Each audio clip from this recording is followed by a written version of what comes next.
Cauliflower bajji. இந்த காலிஃப்ளவரை வந்து கொஞ்சம் பெருசு பெருசா நறுக்கிட்டு நல்லா கழுவிடுங்க.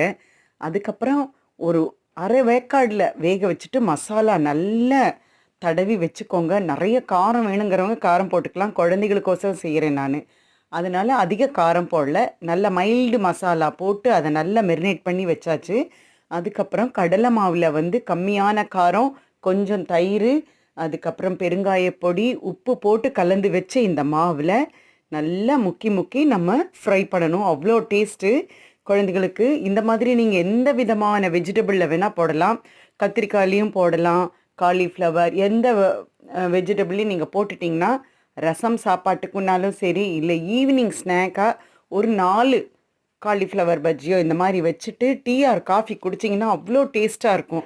குழந்தைகளுக்கு கொடுத்தே ரொம்ப சூப்பராக விரும்பி சாப்பிட்டாங்க. அதுக்கப்புறம் ஒரு டம்ளர் ஹார்லிக்ஸ் கொடுத்துட்டேன் அவங்களுக்கு. சூப்பர்.